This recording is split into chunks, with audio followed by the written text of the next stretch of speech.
My name is John Link. I've been a financial planner for about 30 years. I have my own independent broker dealership, and my unexpected hobby is trap shooting. Welcome to Unexpected Hobbies of Financial Advisors, the podcast where we interview fellow financial advisors about their pursuits and pastimes beyond their professional persona, some of which may be surprising to their colleagues and clients. We're interested in what makes them tick and how their unexpected hobbies might or might not relate to their everyday lives. Here's our discussion with this week's guest. Welcome to the Unexpected Hobbies of Financial Advisors podcast. I'm Brian Wright with Fiduciary CFO, and alongside me, as always, Joshua Walker, partner in crime, partner in trouble, partner in podcasting. It's great to be here, partner. Right on. We have a good podcast episode today that we're staring down the barrel. Huh? How you like that, right? Staring down the barrel of Hopefully not. John and his trap shooting hobby. Welcome to the podcast, John. Thanks, Brian. Appreciate being here. So trap shooting. So we met at a conference recently, and I sat down at lunch, and you were in the middle of a conversation about trap shooting, and I'm sitting there the whole time thinking, I've got to get this guy on the podcast. This is a hobby. Anytime I run into an advisors and they're talking about hobbies without me asking it, I'm like, yep, this is somebody we need to talk to. So yeah, welcome aboard. How did you get into trap shooting? And what is it? And what is it? Yeah. In our lunch, we talked a little bit about it. And, like a lot of people, you kind of get roped into or led into things by your kids. And I only have one son. He's now 18. And from the time he was in kindergarten, there was some type of an activity, not really sports related, even though, as you met me, Brian, I was the tallest person at the conference, right? So I played college basketball, but my son played t-ball, and that was about it. But we got into video games, and we got into going camping, and we got into fishing and all these different things. And as the boys got older, we started getting into other more grown-up type of activities. And one of them was actually airsoft. And airsoft, for those of you who don't know, is basically like replica, like assault rifles, and you shoot each other with like compressible plastic BBs. Well, at COVID, it was an indoor place where we play. At COVID, it shut down. So that kind of went out the way of the dodo for about 18 months. We did play maybe one or two times thereafter, but my next door neighbor had said, hey, you think Christopher would want to go and, shoot real guns? Well, Christopher was in earshot and came flying over. He's about, what would have been 4 years ago, so 13, 14 years old. He's like, yeah. So we go to his club, which is now subsequently Christopher and my club. It's not really that close to where we live. Ironically enough, it's closer to where I grew up. So kind of going back to my roots a little bit. And we go to the rifle range, and we're shooting 22 rifles, and we're shooting a couple other maybe more higher powered rifles, just kind of getting the feel for it. And to walk to the range, you had to walk across this concrete, like pad laid out on the grass. And I remember saying to him, I'm like, what's this? He goes, well, that's trap. I'm like, what the hell's trap? No idea. Never, I knew about hitting clay pigeons and clay targets, whatever you want to call them, but I didn't understand all the different disciplines. And so we got into shooting rifles, and we kept going to the club. And at the time, the club was they closed the clubhouse because they were rebuilding the bar. And I got to meet some people because we volunteered and helped there. And then they had a grand reopening, and a bunch of people showed up to shoot trap. And my son and I watched, and I looked at him and I said, Christopher, we're doing this next week. We're going to try this. And that would have been like September or so of 2021. And we did it. He shot a 9 out of 25 the first time. I shot a 5 out of 25 the first time. And, but it was something that was fun. And one thing I also will say about the shooting community, I've not met any, I played golf. I've been in a lot of bowling leagues and that sort of thing. And I'll tell you, there's the most accommodating individuals are the people I've met trap shooting. I mean, the best shooter will come over to you very humbly and say, hey, suggest maybe you do that. Not in a really officious manner, just, everyone wants to kind of help everyone be a little bit better. So we just got more involved in it. My son joined a high school team. He qualified for nationals in his first year. He very quickly was better than me, and he's never not been better than me. But I've really become passionate about it because it's something that you can effectively do really your whole life. The high school trap coach had said his son was a bit of a prodigy. He's 20 years old now, but when he was 9, he hit his first 50 in a row, which is pretty remarkable because I've been doing it for 3 years and I've never had a 50 in a straight yet. But he tells the story of his son when he was 9 shaking hands with this gentleman who was like 91, and they were right next to each other on the same line because there's 5 people that shoot. And at that moment it hit him like, wow, like you get to do this your whole life. And he always has told that story, and it always kind of stuck with me. And I kind of coming full circle on my son's 18th birthday this past August, I introduced him to one of the fellows that I've shot with before, who's 80, who sits in a bar stool to shoot because his legs are not stable enough, and he can shoot as well as anybody you've seen. And so Christopher, this is Freddie. Freddie, this is my son, Christopher. It's his birthday. Oh, how old are you, young man? I'm 18. And he looks at him with this little pause, this whimsical way that old folks can do this. And he's like, I'm 70 years older than you. And like so it really came full circle for me. And it was a really neat moment. And I realized that I'm going to be able to, at 56 now, I'll be able to, hopefully not for a number of years. My son will have kids, but I'll be able to go shoot with my grandkids someday, God willing. So that's kind of like the beginning to all the way now to like how maybe what has really stoked the passion for me in the sport. Interesting, interesting. And so, how often do you get to enjoy this? And how many is it a 10,000 hours thing to get really proficient, or is it the sort of thing you get better at quickly? Um, it is. I would say I grew up playing golf, and I'll use golf as a little bit of kind of use golf parlance as to how your progression is. Like, you hold a golf club totally wrong, you swing like it's a baseball bat, you stink at it, you take a lesson, and all of a sudden you go, oh.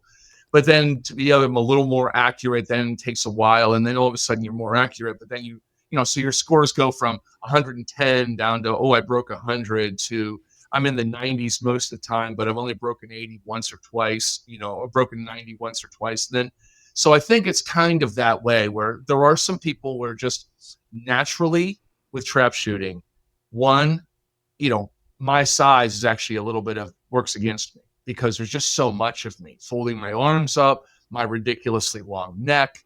If you're 5'11" and kind of the everyman, you can pick up almost any shotgun right off of the shelf and probably shoot it pretty well. With me, my line of sight doesn't line up quite as quickly. So I only found a few guns that I think really work well with me, and I bought one of them. The learning curve is kind of, instead of a smooth curve, it kind of go in like plateaus. So it kind of goes up, and then it goes up, and then it plateaus. So I'm probably in about my second plateau right now. I went to a clinic this summer with like a grand national champion. There's several that do this across the country. And this one is kind of cool. I should have shown you the picture, Brian. She's this tiny little thing. She's probably like 66 or 65 now. But she was this tiny little woman, and she would just beat all the guys. This is predominantly a guy sport, but in reality, no, it's not. It really isn't. If you know how to professionally shoot a shotgun, they don't really kick that much. And there's no benefit of being bigger and stronger, quite frankly. So yeah, her name was Nora Ross, and Christopher took Nora's class, and then I took it, and I changed some things, which of course made me shoot less proficiently till I kind of got a little bit better at that. And then now I'm kind of back to where I was before the clinic, but I think I'm actually still on the upshot of maybe hitting to a higher plane where I might be able to at least challenge my son. I have about a 20 and a half to 21 average. He has about a 22 and a half to 23 average. So he's about a 90% shooter. I'm about an 84. Big difference. So for people who don't know what trap shooting is, like this isn't this isn't target practice. Like this is like you're hit. Yeah. You have to hit a moving target. There's a number of them that you have to hit. Correct. Like talk us through kind of the nuts and bolts So of what this sport is. that concrete that I walked over, that I was like, what the heck is this? So if you can imagine the way I explained it, and of course our hands aren't shaped properly, but there's 5 fingers in a hand, right? So imagine each one of these being my fingers and digits being in the same line 16 yards away from a centralized house that's in the center. And you shoot 5 on each station, and you can start on 1, 2, 3, 4, or 5. So 5 people are in the squad. If you started on 4, you finish on 3. If you started on 1, you finish on 5, and so forth. You shoot 5 at each station. The birds come out, as we refer to them, usually the clay targets. They're usually referred to as bird or target. And so the birds come out from a machine that actually oscillates. So it will go anywhere from 27.5 degrees to your left to 27.5 degrees to your right if you're standing right in the center of it. And then what that does is it makes, if you're on the far left, what you call post 1, then the hard left is a really hard left, but the hard right looks straight away. And if you go all the way to post 5, your hard right is a really hard right, but if you look at the hard left, it actually looks straight away. So it's a very interesting kind of like discipline. One of the things when we were prepping for this, so I think it would be a good idea. So when people hear of shooting clays, a lot of times, oh yeah, I went and shot skeet. Well, they really didn't shoot skeet. Skeet is, there are 2 houses, there's 8 stations, there are a fixed number of birds come out at a kind of pre-disclosed pattern. And then there's something called sporting clays, which is kind of in a way like golf with shotguns. So you have these different stations, and they'll throw either one and then the other. Sometimes that's called a report pair, meaning the report when you fire at the first one, and then the next one gets released. The other one's called a true pair, which of course is more tricky because both birds are going off at the same time. And then even within the framework of trap has 3 sub-disciplines. So from the 16-yard line, that's referred to as singles. Then it goes backwards. Each one of those fingers goes backwards all the way to 27 yards. And the interim is called handicap. So there is a group that's been around, and I'm going to screw this up. So if anyone from ATA is watching, I apologize for not knowing all the different history. But I believe it's Trap been Association. since the 30s. It's called the Amateur Trap Shooting Association, ATA. They're located now out of Sparta, Illinois. And they have kind of how golf has a handicapping system as well. So me being a relatively newer shooter to registered targets, and anything that they do is called registered targets, I have a handicap of 20 yards, okay? And you can go back to 27. And you can gain yardage by shooting really proficiently at your designated handicap range, and then they just penalize you, if you will, and move you backwards. And then there is something called doubles, which is shot from the 16-yard line. So in registered trap, there are doubles, singles, and handicap. And I've only thus far done registered singles. I've shot doubles, I've shot handicap, but I've not done it in a registered fashion yet, just doing it in practice fashion. So if you really lift under the hood, like Brian, you had mentioned that one other gentleman that you said, oh yeah, all he does is shoot. And you gave me his name, and I went to the ATA website and I showed you how that guy was like, that's championship level skills that individual had. But if you saw, I showed you the 3 different disciplines that he was really good at all 3, which isn't always common. So he's definitely, if you look at me basically being a novice, this fella, whether he's been doing it for 3 years or 33 years, this guy is on, level of at least borderline expert. Like he could teach people how to shoot. Shout out to David, who's probably listening to this episode, because I'll let him know that. Yeah, David, you rock, buddy. I saw your ATA lineup. It was pretty impressive stuff. So the A, I want to shoot with you, or at least watch you shoot. the A is for amateur. Are they the official sanctioning body? Are there professional tournaments? How far can somebody go if they're really great at this? There really isn't a professional league. However, the best shooters in the ATA, which is, again, Amateur Trap Shooting Association, so they're listed as amateurs, but make no mistakes. I'm going to do a couple name drops here, like a Ray Stafford or a Harlan Campbell, and David's going to know all these people, or a Ricky Marshall.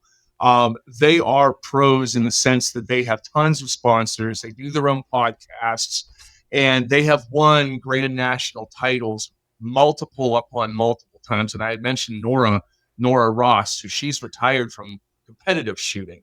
But yeah, so that's about the highest that you can get. There is an all-American team, and one of my son's friends actually didn't qualify for last year, but he qualified the year before in the junior division.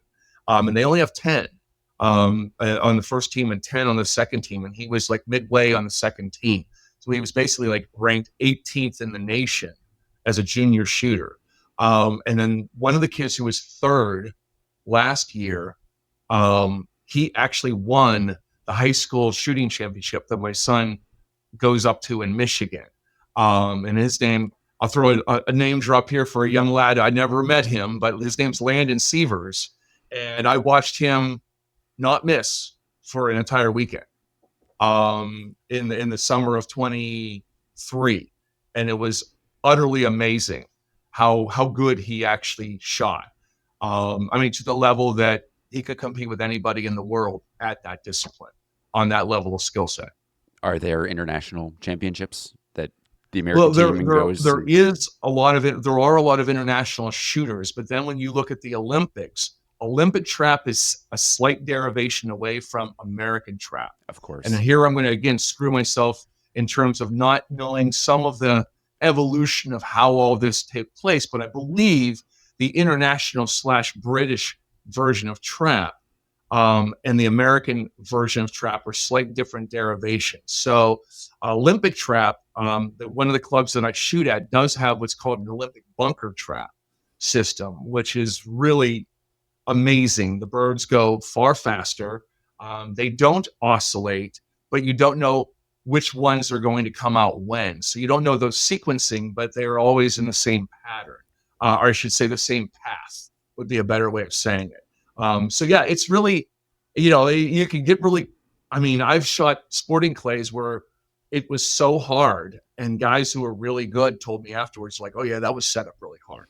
Whereas one thing with trap, it's kind of like the NASCAR, right? The idea of the ATA is that they make it that you can't get a decided advantage as long as the birds are the way that the regulations say. You're going to get really trapped the same thing at every place, so to speak. Now, you do have other issues with the directions of the wind, the sun, your background, but those are all things that are overcome. You can kind of overcome those over time. So, is it a year-round sport? You do this in the oh, dead yeah. of winter? Okay. Oh yeah, we're in the midst of our winter league right now. I wish I had a picture to show you guys. It's really cool. I mean, you've got slow little soft, big fluffy flakes coming down, and you call pull, and there goes the bird. And then when you're not shooting, you can see someone else's the shot going through the snow and parting the snow. It's really cool. So if like you talked about NASCAR, talked about golf as kind of using some different analogies. Are there like destination clubs that like a bucket list? So if you're a golfer, like you want to play Pebble Beach or you want to play Augusta, right. You don't necessarily want to play in the Masters. I mean, you'd love to, you never get to that level, but just to play Augusta would be like this bucket list sort of thing as a golfer. Are there clubs for shooting that like, oh, there's this place and that's Daytona. Yeah, like the Talladega. Of shooting? That's an excellent question, and the answer undoubtedly is yes. So in Pennsylvania, we have and it's the big shoots that this group, the ATA, puts on. So they do every single year. I believe it's August. Maybe it's September, but I think it's August. It's called the Grand American, and it's actually out at the International Shooting Complex out in Sparta. It's actually north of Sparta, Illinois. I'm going to screw this up, but it's like 180 traps next to each other.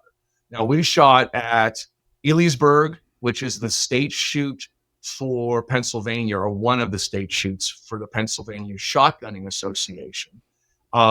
That's out near, to give you the geography, kind of going towards like Wilkes-Barre. I'm in the Pittsburgh area. So it's about, 4.5 hours away from me. There's a big one, two big ones. They're in Pennsylvania that kind of can host big events. One is in Bradford. Another one is about three, actually. One's in Bedford and one is in Johnstown. But yes, there are how they break it down that there are zones. So each state has a state shoot. Then there is a zone shoot. So I believe the one that the east zone that I would be in is in upper state New York. That's where that would be. And then, like there, you can then qualify at a higher rate for other shoots. You have to sometimes shoot in some of these things. You have to get points. You have to shoot the bigger shoots more than just a local shoot.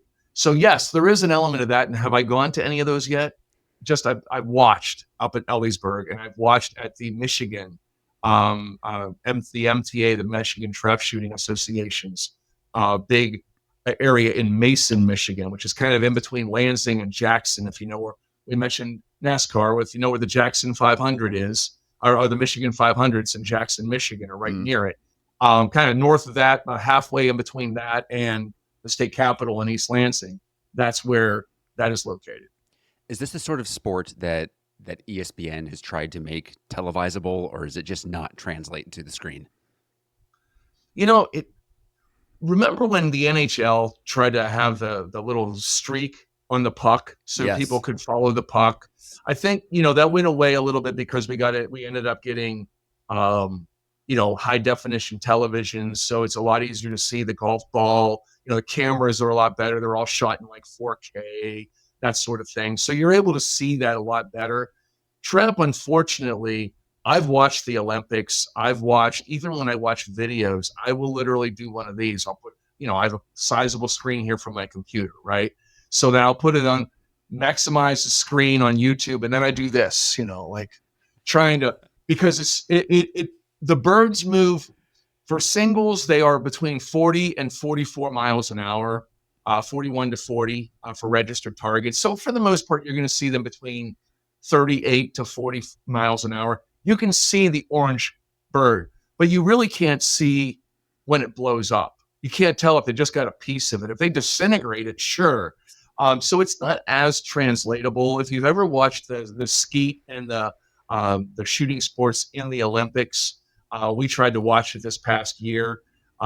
Christopher and we were all disappointed because they weren't televising it much. They probably don't get a lot of ratings. ESPN, they used to show highlight, for God's sake. So, I'm sure they could figure out a way, to do that, but it's not as easy. You just kind of watch someone standing there, and it's like, if they don't have a graphic showing them hitting it each time, that was what they would have to do, like have an instant, like replay of the Zoom of like, here's what he just shot, you could see it. But make no mistake, there are people I know that go out to the Grand American and they don't even shoot. They just go to watch. It's a very big camping sport. A lot of the people who are the good shooters all have little campers. They know where all the RV parks are. It's obviously a lot cheaper than getting hotels. The one young man I told you about who is an All-American, he's going in March. I think it'll be his third year in a row. He's going to do the Florida State shoot. So he and his father are going to fly down. They have to check their guns, of course, and all that other stuff. But they're going to get a hotel for that. But when they go to the Grand American, there's people coming from Arizona. There's people coming from Oregon, Washington State, Maine, the whole country. It's like this. That's kind of like the Mecca, if you will, for the shooting, for trap shooting.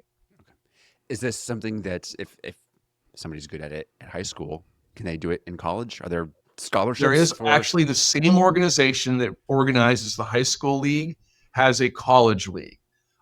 Predominantly, and it's not a function of this is just the schools that do it.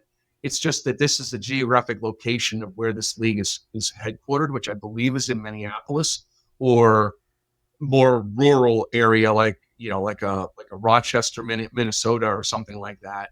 But there is one, and there's only a handful of colleges that really participate. Like a lot of sports on a Division III level or even on a Division II level, partial scholarships. You don't have to be the best, shooter in the world if you're female, but you have to pretty much be one of the best shooters there is because there's unfortunately not enough girls shooting. But the few that I do know, they're pretty darn good. They're better than I am. Yeah. Not that Yeah. that's really saying a lot, people watching this to be Wow. like, what are you talking about, John? You're not even that good at this yet, but it's fun to see, especially the younger people. My goal for the younger kids, you hear about this with baseball and, you know, it's baseball 24/7 from the time they're 7 years old. Then they're burned out at 14. They don't even want to play on the high school team. I think that there's a little bit happens again when I think it's just a function of age. This is what I do. Well, then, now you're 18, 19 or whatever, and you've got a full-time job or you're a full-time college student. You get away from it, and then you never really get as, back into it as heavily. But it is something that I've had people tell me if I knew that I could shoot after high school, I would have kept shooting. There most certainly, if you have a passion for it, you know, I, I mean, the club I was at yesterday, it's closer to my house than my primary club. There's this group of like 6 or 8 fellas that I think the youngest is like 68, and they all get together and they don't even shoot. I mean, it's rare that they'll even shoot. It's a little too cold, but that's their opportunity to come and kibitz with the guys, watch some of the people who are shooting, just being around the sport type of a thing.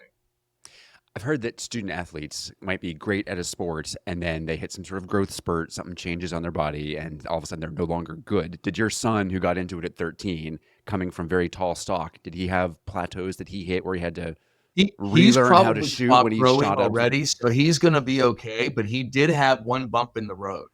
One of his friends, who's a year younger than Christopher, he was about 5'11" one summer. The next summer, he was about 6'3" and a half, 6'4". Ooh. And so I really can identify with him because now, he really struggled. Well, his gun didn't fit him as much anymore. Fortunately, his father is actually a gunsmith. So he knows all the ins and outs of how to try to produce a better degree of gun fit. And the last few times that Alex has shot with me, he's shot far better. He's a good shot. He really is. But that definitely can play a role with it. Just simply being, it's such a muscle memory scenario that when you mount a gun, it fits in the same spot every single time. Your head comes down in the same spot. Well, now all of a sudden your neck is longer, your shoulders are wider, or something like that. Yeah. So, the same thing actually happens as you get to be our age. If I gained 30 pounds because, now all of a sudden, just like in golf, like, hey, I got heavier, like I can't swing the way I used to swing. My belly gets in the way or whatever. So, the fundamentals don't really change. But I would say when people who are pretty decent at the sport, they miss at least 80, and I've heard people say as high as 95% of the time. The problem is that they mismounted the gun, and you have a greater likelihood of mismounting if your body has changed. So, yes, definitely size and growth can definitely have an impact on performance. And age-related vision deterioration, is that a problem? Or as long I as you have can see? no idea what you're talking about. I mean, for the folks that are 80, Yeah, not you. I mean that's definitely a handicap for me. I have there's always the dispute, or I guess the controversy, and most of the top shooters that do these clinics, they do the clinics, and I don't know if this is just simply a function of they don't want to discourage someone who's a one-eyed shooter, meaning when you shoot a rifle, you close an eye. A lot of people will close an eye, right? For trap shooting, you don't really aim, you point. So if both of your eyes can focus on a point 30, 40 yards away from you equally well, and your dominant eye isn't overwhelmingly dominant, meaning you can shoot with both of your eyes open, you actually can cover more ground. You actually can see the bird faster because you can point your gun, you can get to it faster. There are some advantages of being a two-eyed shooter. Now, Christopher and I are both one-eyed shooters. Nora Ross, who taught the clinic, was a one-eyed shooter. I don't know if some of the other top shooters, we've talked about this in our club. My son's one friend who's better than my son. He's a very, very, and Christopher wouldn't be upset if I said that TJ is better than him. TJ is very, very good. Not quite as good as the boy who was on the All-American team. But we've had that conversation of some of these top shooters. Are they one eye or two eye? The reality of it is you have to do what helps you perform the best. You have to try to eliminate things that make it harder to hit the bird. That doesn't mean you have to shoot like somebody else. But going back to, the errors that people make, like I had said, whether it's 70%, 90%, 95%, whatever the expert says, but it's usually an overwhelmingly large percentage, they probably missed because they mismounted the gun. Yeah. They missed the bird because they mismounted the gun. They thought they were looking in the right spot. They weren't. So their brain said, pull the trigger, because normally they would have hit the gun, hit the bird, but the gun was in a slightly different position. So, it doesn't take much when it's moving pretty quickly to miss one. And is there a mental component, like, 50% of Oh, this dear game is God. 90% mental, sports psychology, get out of your own It's head like kind of thing? 98.5% mental. Okay. It's, in fact, if you look over my shoulder, let's see. I don't know if you can see, yeah, on my bookcase, it says, hold on, let me overthink this. Oh, yeah. Okay. So that works for me and against me. When I'm on the line, I have to not think. I have to think, but I can't not think, because that's just how I'm wired. So what I try to do is think of only 5 things: my feet, my hands, the mount, my cheek, so that I don't lift up my head, and then where I'm pointing. If I think of anything else, like, oh, I missed one, you start thinking about a miss and you try to analyze that miss while you're shooting, you're doomed to miss another one, maybe the very next one, because there is a huge psychological component on confidence too. It's very easy, because there's been times I've been on the line. I was talking with a shooter last night. He's the head of the trap committee at the other club, and he's certainly better than me.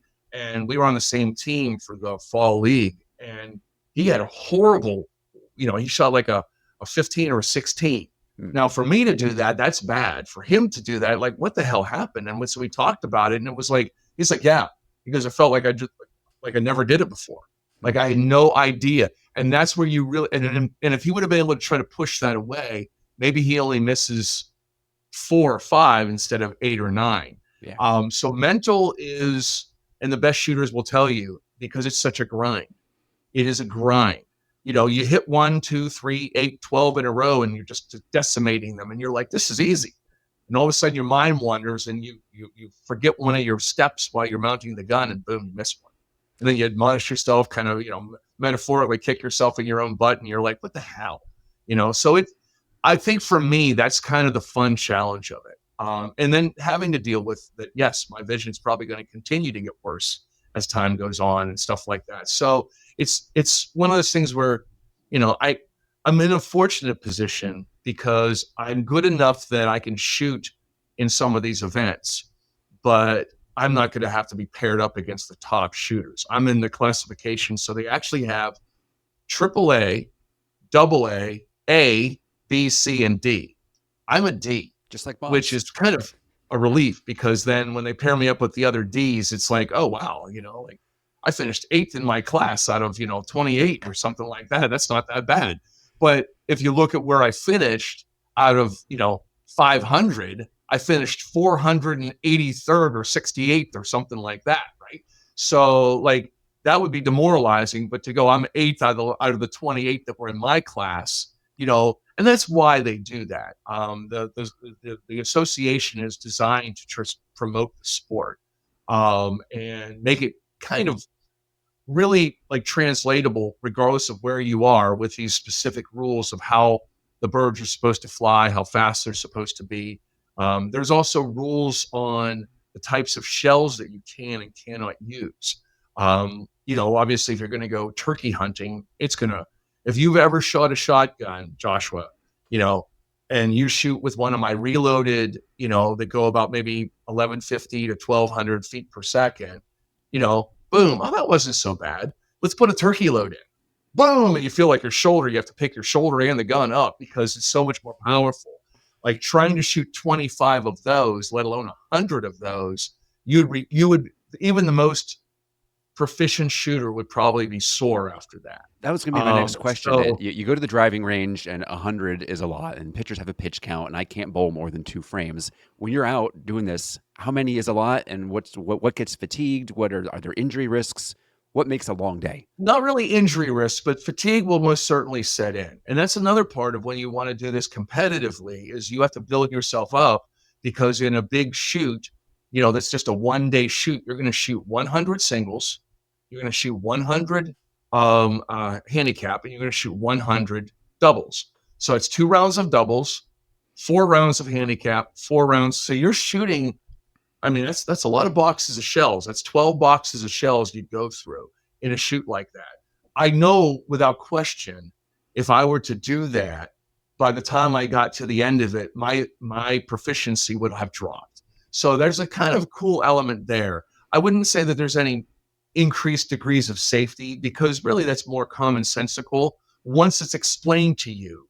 If you've never been around firearms, you're not going to know what you should and should not do. But once you have an understanding of it, you're around it a lot more. You'll see people make an error here or there. Someone will either call them out on it, or maybe you even yourself would say, hey, what's your barrel or whatever. I mean, it might be unloaded, but it doesn't matter if it's not unloaded. You're not supposed to point a gun at it. It's supposed to be downrange. So I don't think that you're necessarily going to have higher risks there. But yeah, it's definitely something that you have to I don't think there's exercises you can do to get better at it. I think, when I first started shooting, we started shooting more, my shoulder actually got sore and it was a weird soreness. But all those, like if you think of your rotator cuff, I believe it's 5 really little muscles. Well, I'm sure the ones in my right shoulder are stronger than the ones in my left shoulder because they've had to deal with the recoil from the shotgun so many times. But yeah, it's a lot of fun. I always am really welcoming to anyone who's ever wanted to try it. I've had a lot of financial advisors, a few of the other guys, Brian, that are at my FPA cohorts. I'm trying to get them to come out and shoot. Friends from when we were back in the YMCA programs, I've yet to shoot with those guys. There's a weird thing, like I'm better than they are now, but I'm not really that good. So they're like, well, I'm going to go and shoot a 14. I'm going to be embarrassed. I'm like, why? You shoot twice a year. Like, I think that's pretty dang good for not really being as involved. And if you see how much I shoot, and then I go and I shoot a 22 or even, a 23, you'd go, wow, I'd have thought you'd be better than that, and then lo and behold, I'll still bust out a 18 or a 19, when I'm trying hard and I'm shooting well. I just missed 5, missed 6, missed 7. It happens. You mentioned the social aspect of it and how the first time you ever saw it, the bar was being renovated and how people can hang out together. As you take people that from work to the range, has it ever worked in the other direction where you've met people sitting around on a cold day, having a beverage, mentioned that you're a financial advisor and ended up coming up with clients? Oh yeah. I never got into it for that reason, and I never try to play it. Just like when we were involved in the YMCA program, some of those fellows have become clients. A larger number of them never became clients, but asked me some questions because they knew I was a financial planner. Yeah. But I purposefully did not market to that group until we left the program, and then I had a bunch of emails, and I added them to like my kind of marketing on demand, drip marketing kind of system. And that's how I ended up getting several of the fellows. I've got only 1 or 2 clients. I think it's 2 from the shooting sports. But absolutely. And, one of the things Brian had said too, when we were first talking about this is, in what ways is trap possibly relatable to being a financial advisor, financial planner? Yeah. And I think the cerebral side of it is, think about it as a financial planner, we have these kind of accepted processes, accepted procedures that we follow, things that we do that we know are either, obviously, egregious error with guns is doing something that's unsafe. Egregious error for what we do, you're doing something unethical, But I think the parallels, though, come down to, and again, I think it's a strength for me, but it's also a weakness because it's something where you shouldn't overthink it. And it took me a good 10, 12 years of being a financial planner. I mean, like I said, been doing it for 30, to not overthink every scenario. Oh, maybe I said the wrong thing, or, no, you know what? You gave a professional assessment, it's up to the client, and maybe your words didn't work well with them and they're going to find somebody else or whatever. But, it's a similar thing. I don't think I'm quite yet there with shooting. I think I try to think, I can think my way to be a better shooter. And I've realized that I need to actually find ways to make the thinking systematized and block out all the outside thinking. And I'm still working on the blocking out.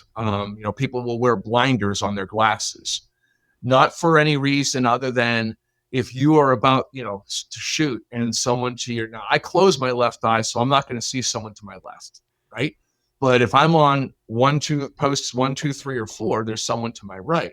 So there's a possibility that I get a right turning bird and they just happen to move. And it's not because of lack of discipline. It's that your eye, from a safety perspective, they're coming after me, like the primal thing. So your eye is going to go away from the bird and you still might hit it.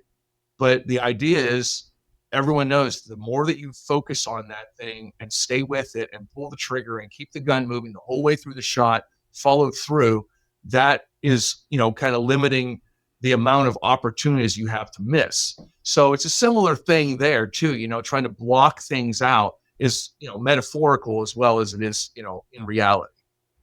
Are there any special moments and memories that you've been able to collect over the last few years, either from the father-son aspect or the I had a really great day out there that you think you're going to be remembering and sharing with your grandkids, God willing, someday? It's a great question. I think, like I said, I remembered what Christopher and I both shot the first time we did it, right? So that first time was very pivotal.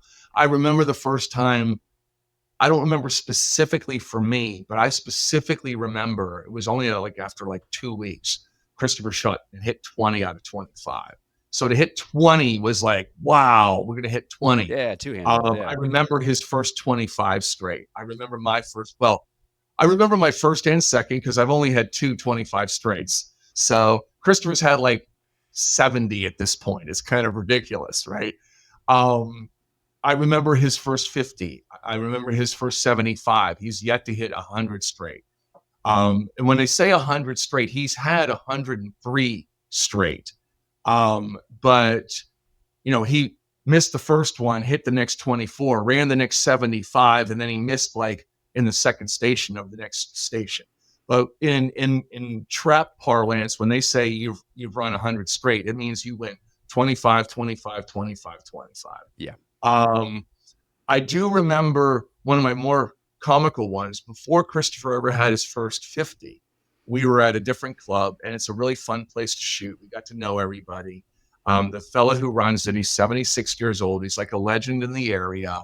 He's got a couple titles in his career, like West Virginia, doubles champion a couple times.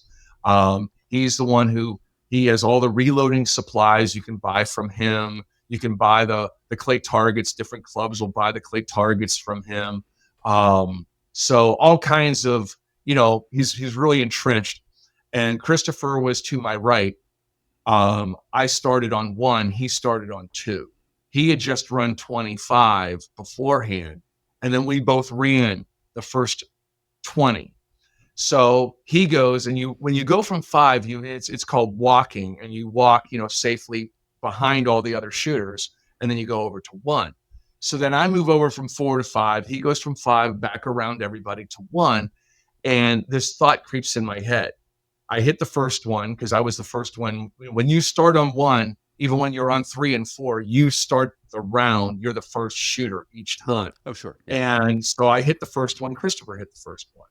And then a thought came across me, and I'm like, he's going to get his first 25, his first 50, and I'm going to get my second 25. He missed his 23rd bird, which was actually his 48th bird. And I look over at him because I got to look down, and I'm like, did you miss? And he kind of gives me, I was proud of him because he kind of was like, meh, oh, well, I missed. So then I hit my 24th, and then it goes to him, and then I'm the first one to shoot the 25th, and I missed the 25th bird. And this club actually has patches. Usually when you get a 25 straight, there's 25, 50, 75, and 100 patches. And I've even seen 250 patches and stuff like that for people who've run, 250 straight. Whoa. They have a 24 patch. Nice. So, and it said, "Oh shit, I missed the last bird." So you only get that if you hit the first 24 straight and then miss the last bird. And then, interestingly enough, 2 weeks after that, my son did the very same thing. So we both have a 24 badge from that club. So that's maybe, I think kind of whimsically, I would say that's maybe my favorite memory of all the times I've been shooting. I mean, obviously, watching your son up at nationals, I mean, it's nerve wracking.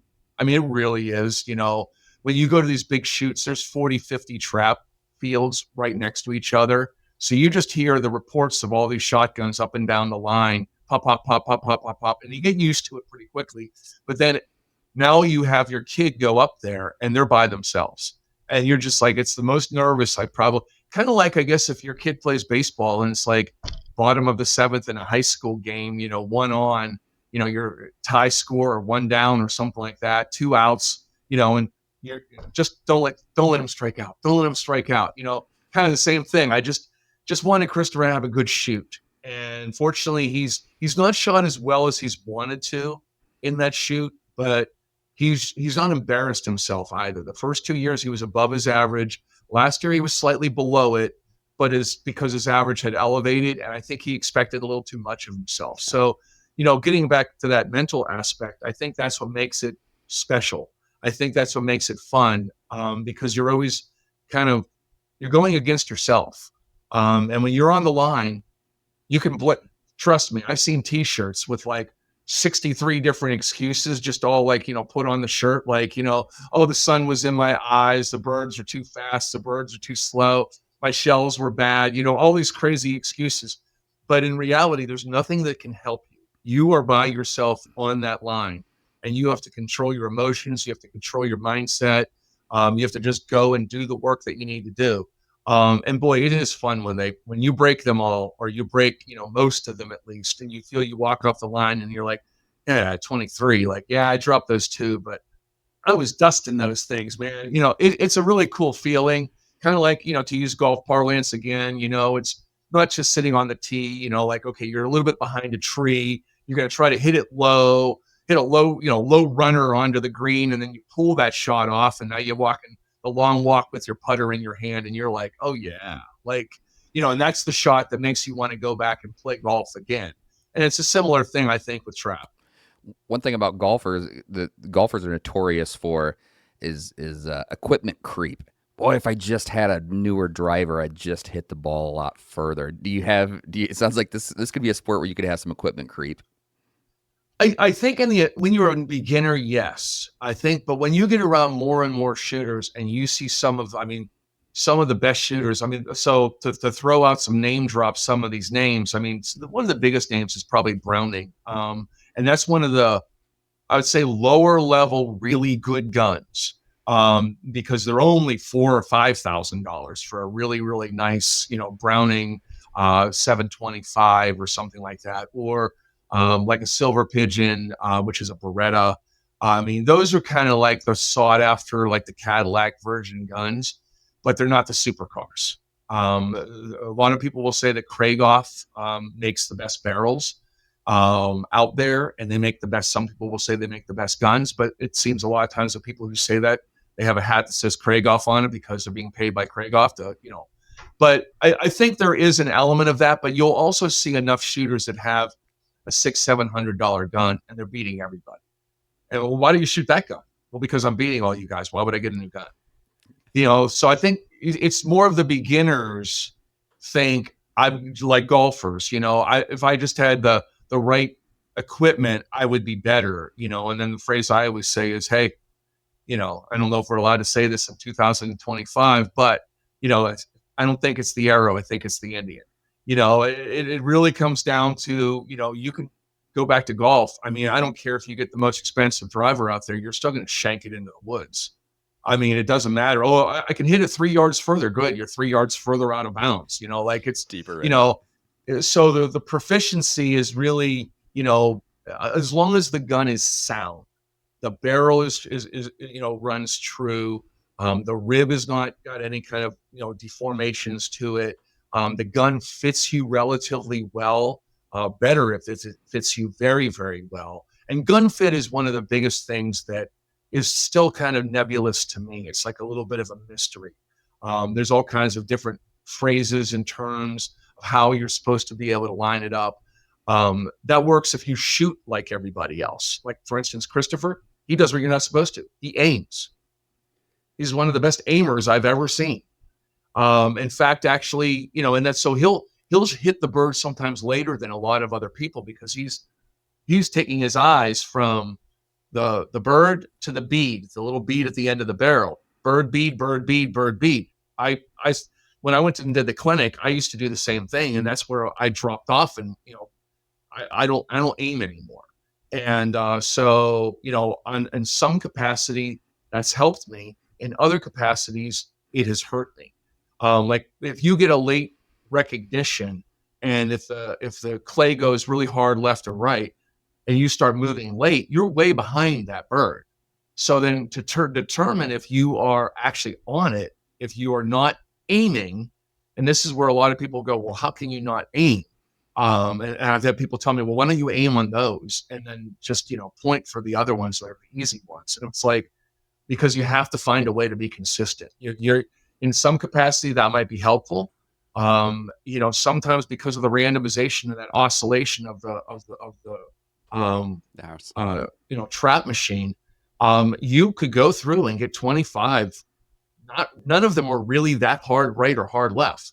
Now, within your squad, some people got some really hard lefts and some really hard rights. You just didn't, or you seem to get like you should probably have 6, maybe 7 in a round, maybe 8.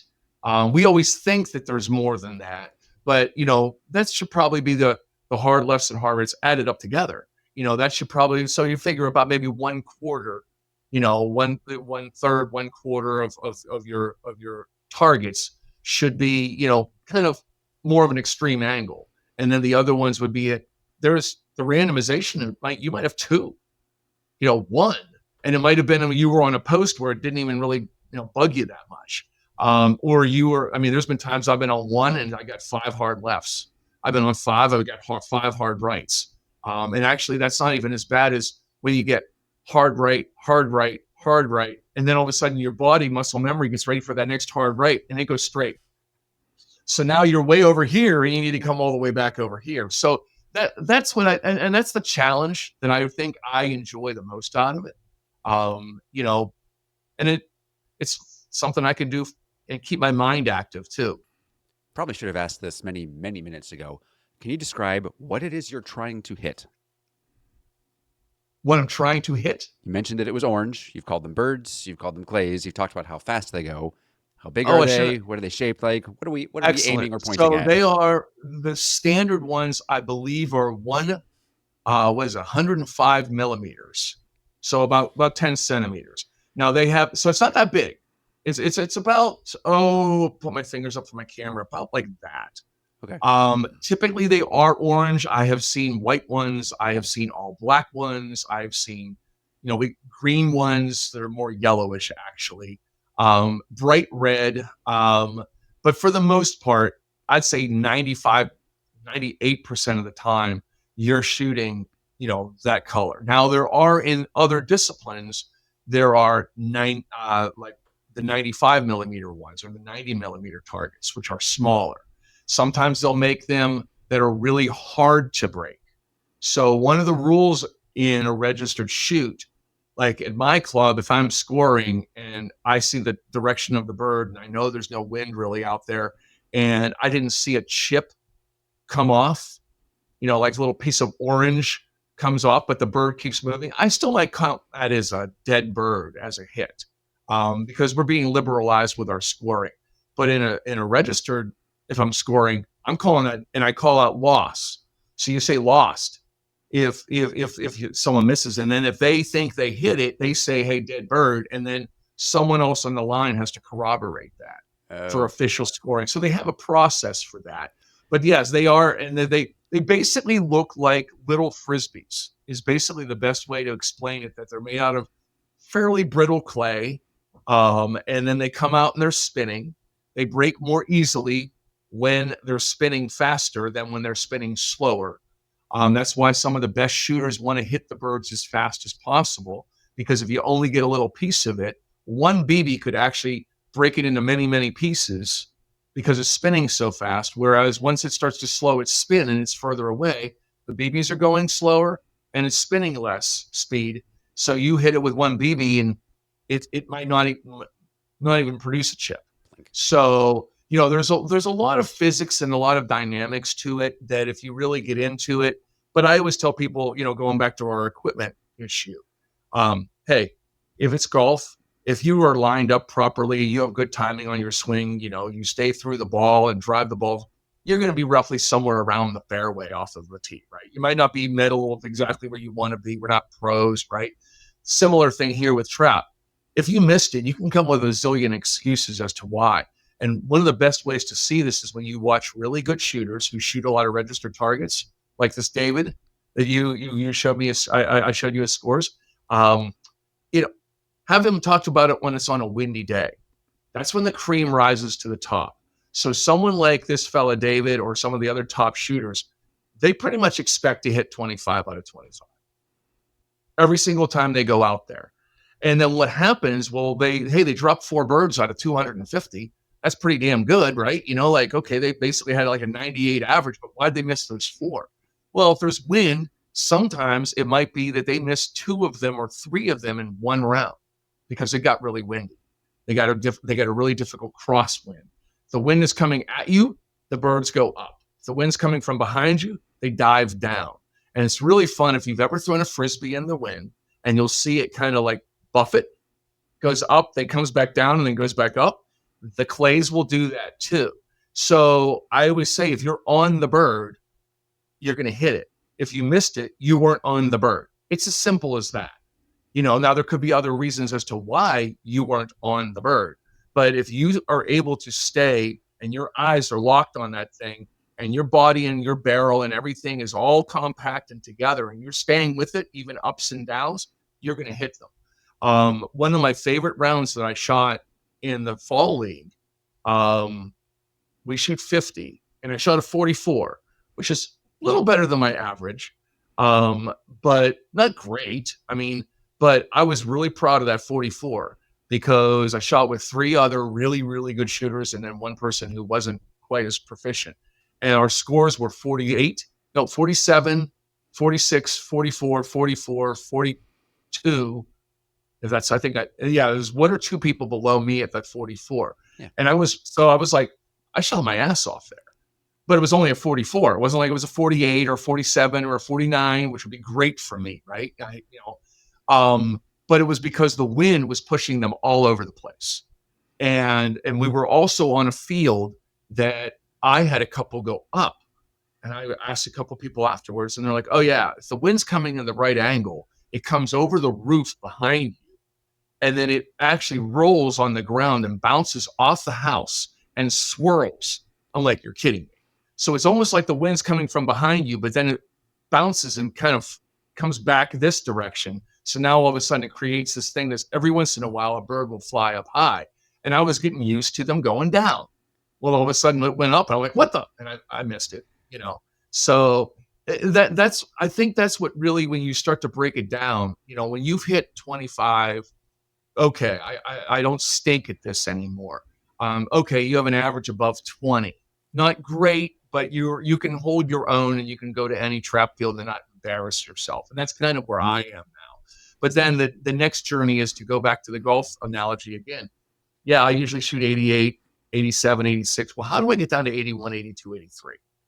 And it's a lot harder to go and drop those 5 strokes in golf than it is when you shoot 105s to get down to shooting 99s and 100s, right? And it's a similar thing. To have an average be 85% or higher, you can't have any major gaffes. And I still have some where I'll drop 8, 9 birds, shoot a 16, 17. That's obviously going to really dent your score. And you can't shoot a 27 to bring your score back up. Most you can get is 25. So, so as the law of averages go, you kind of, pun intended, kind of shoot yourself in the foot a little bit on that. And that's kind of where I am. And when you look at the league scores of the really top shooters and you look at them over 20 rounds and their worst round is a 20, 2-0. And their second worst round is they have 3 22s. Hmm. And you go, oh, now I see the difference. So they had 120 and nothing below a 22 after that. And out of 20 rounds. And then you look at me and I had, didn't have any 25s. I had like 2 24s, 3 23s, a handful of 22s, but I also had a 17, an 18, several 19s, and I had a 15. Like, obviously that's why I had the 20 and a half average, So, That's how it works. Yeah. and that's where, I'm old enough to be able to see that's really the journey. And the only way you can see how you're doing, and it kind of gets, here's another parallel to America, my career as a financial planner. Companies always want to talk about your goals, and they always are citing, net flow, and they're always talking about how many clients acquired with 100 grand, how many clients acquired with 500,000, and all this. You know what? That's just the results. We need to be able to measure ourselves by those leading indicators. Like, what are my activities? Did I put enough time into the right things? Because let's be honest, as financial planners, how many times have we gotten great results? We kind of weren't really as proficient as maybe we should have been. And other times we're working our asses off and we don't get the results that we want. And we kind of look at that and we're really, really deflated and disappointed. And if you can relate it back to, no, let's focus on the leading indicators, because that's the only thing that we really have any influence and control over. And then go back to shooting. I have no influence and control over the wind. Or if I'm scheduled for a shoot, they call my squad and it starts to rain. And I've shot in misty rain. Snow is a hell of a lot more easy and fun because it doesn't get you wet. You're not worried about water getting into your barrel as much. If it's cold enough, it's not going to melt, because it's not as big of a deal. You're done after shooting one of those shoots in the rain, and you're like taking your choke tubes out, you're oiling the heck out of everything, taking it apart because you don't want to leave water behind. It's going to rust your gun. That's just a distraction on top of all the other things you're trying to think about with shooting. And that's, similar. I think that's another parallel I would say. It's the cerebral aspect of it, of being able to kind of, control oneself, as opposed to, oh yeah, we work with clients and we tell them what to do. And well, sometimes they don't want to do what we ask them to do, So that's kind of, one of those things we only can control what we can control. Yeah. So as we wind things down here, somebody's been fascinated by all that they've heard and think, I'm not born into it. I don't have a neighbor that's going to take me. How does somebody break in and give this a try? Do you roll over to your local gun club and say, I'd like to check out? What do they do? What's the steps? So in a nutshell, like, I was lucky. I was lucky because my club's not that big. And I was able to have the excuse. I've never done this before. I'm only doing it because of my kid, right? So, like, one of the bigger clubs that I also am a member of, they have women's clinics, because the last thing that the women want to have is a bunch of guys telling them what to do. Yeah. So they have maybe not champion quality, but I've shot with one of the ladies who, is one of the leaders of the clinic, and Nicole's a kick-ass shooter. I mean, she's a solid, tactician when she's got the gun in her hand. So having this, having a woman's clinic. So, that's, look for, most clubs typically have an open day. You don't have to be a member. It's an open day to the public each week. And there's usually, unless you live really in an urbanized area. I mean, I live in a suburban area, and around me, my club's about 30 minutes away. When I keep referring to my club, it's the Ellsworth Sportsman's Club in little tiny Scenery Hill, Pennsylvania. But closer to me than that club are 7 gun clubs that have trap. So, they exist. And like I said, if you just, if you want to get involved in it, throw yourself at the mercy of, I'm a beginner. It sounds fun. I've got this old shotgun. It's probably not the right gun. I've seen people take an old hunting gun and go out there not knowing what they're doing, and they're better than me. And just because they've been shooting their whole life, I have 8 shotguns. I've never killed an animal with any of those shotguns. So I've gone hunting a couple times when I was a kid. Christopher's gone hunting a couple times, but he's not really gotten anything either. I'm not averse to hunting. at all. I mean, I grew up around it.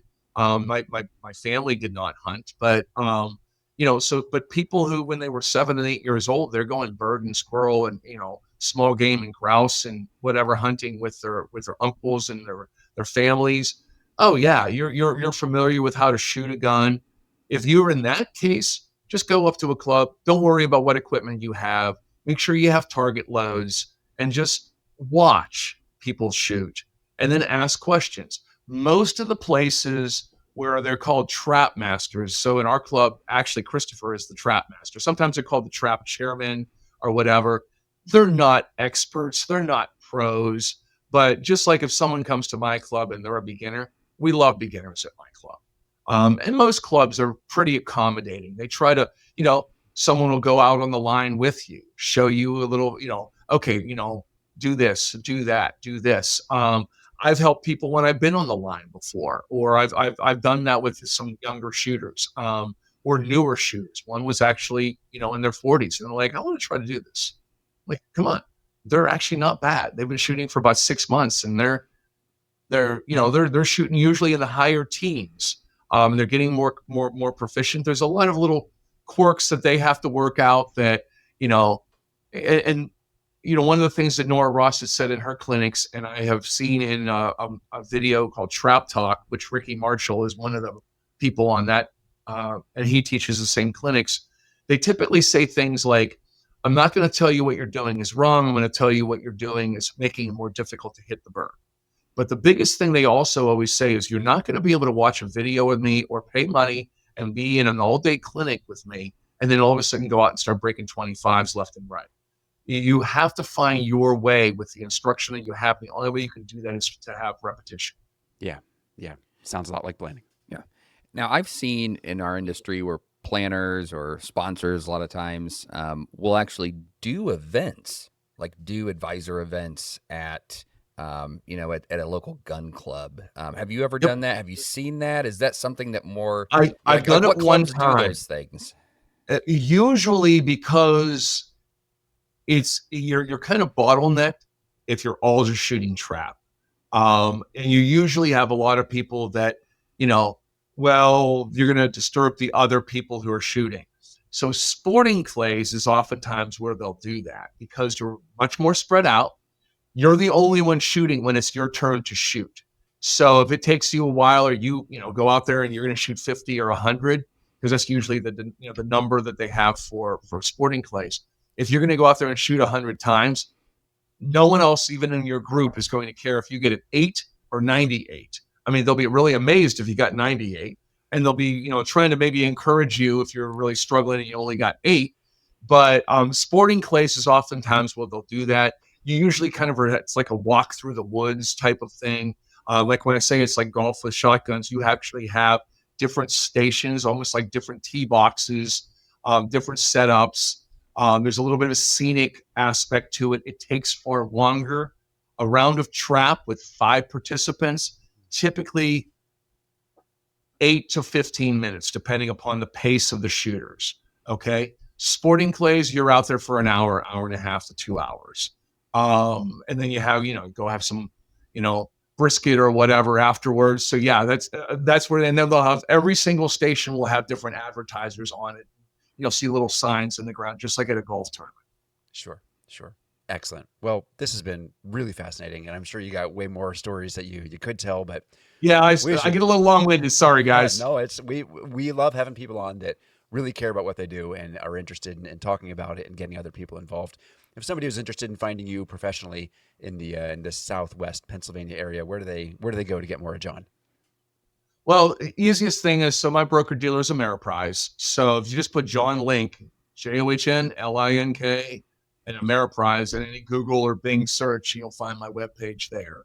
If you have any inkling or desire that you want to know more about trap, if you're watching this, go to my webpage, find my phone number, find my email.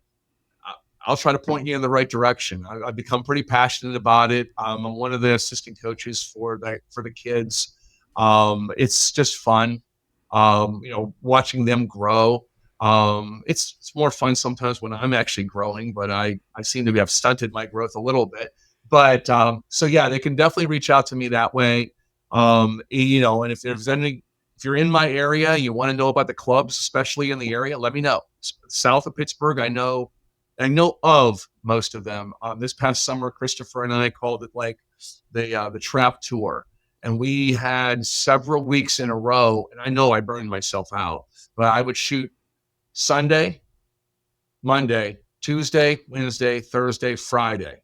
Reload shells on Saturday. Then again, Sunday through Friday, reload shell. We did that 3 weeks in a row. Oof. And the only times we didn't go a place was when it was almost like a straight up downpour. If it was raining or sprinkling and you looked on the old weather app and, it might stop, we still went out just to hang out with the guys. And maybe we got a round in, maybe we got 3 in, maybe we didn't get any in. I've been on the line before where it's totally calm. The clouds look ominous.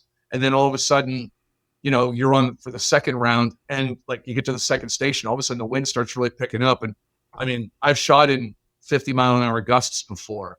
No one shot very well that day because it got to the point where we were just laughing about it because it was so ridiculous. I mean, they were going way faster and much harder to the right than they're ever supposed to. Had nothing to do with the equipment. It had everything to do with just the wind. Weather. And of course, then we got done with that round and we started packing our stuff up, and then the clouds just, the heavens opened up and it just started pouring. But so that was 5 different clubs that I've shot at, and then there's a couple others that we've gone to. I'm actually going one. I think I'm going to one this Saturday. I'm meeting tomorrow that I've never been to. My son won't go because he's going to be at work, but I've been wanting to go to this one. It's about maybe 40 minutes away, just to check it out. Sure. Get into the kind of the vibe of all the other shooters that are there. Sounds good. Well, thank you for being on. Our compliments to your son, and this has been a good one. Anything else from you, Brian? No, I really enjoyed this. As I've said in other podcasts, in other episodes that we've concluded, some hobbies that I hear, I'm like, yeah, I'm not freediving with sharks. I'm not going to go bull riding. But this is what I've never done. Yeah. But I actually I like want to do this now. I want to go try it out. And as I've learned, I know a guy that's pretty good. So I'll be reaching out to David. Maybe he can drag me along to the club sometime and show me a thing or two. If he's local, definitely. But if you ever get invited and, for like a wholesaler or something says, hey, we're going to do a sporting clays, most of the places that you have that host those types of events, most of them you can, like around in our area, there's a place called Nemacolin Woodlands. It's really expensive, really posh, really nice. Then there is a ski resort, Seven Springs, and they have one, up in the mountains there as well. They've got an alpine slide. Yeah. Well, you can rent guns there. So you just put down a deposit and you can rent the gun. And literally, unless you throw it on a bunch of rocks, you're not going to break a shotgun. And you can buy the shells there. So you don't even have to have your equipment to kind of get a taste of it. Your own equipment. But, like I said, if you can just borrow someone's shotgun, tonight, probably we're going to have the weather's not bad here. It's a little chilly, but it's not raining or snowing. We're probably going to be pretty busy at our club tonight.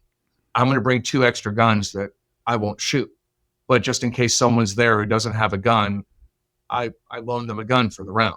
You said tonight. It's not necessarily a daylight thing. There's floodlights. Oh, excellent. Yeah. So most of the places for trap and some for sporting clays have big stadium lighting. Yeah. Okay. So you can shoot, and there is a distinct difference of shooting in the daylight, shooting at night, and boy, twilight can be a little bit tricky because it's kind of an in-between. Yeah. And then you get your colored glasses and all these other different things that you can do. Oh yeah, you can go hog wild, Joshua. You just go out there with a gun and have some fun. But if I've gotten into the sport, and then every single aspect, whether it's the guns, the shells, the glasses, the earplugs, whatever it may be, you have the utilitarian version, you have the little bit better version, and then you have the way over the top expensive version that in most cases is a little bit better.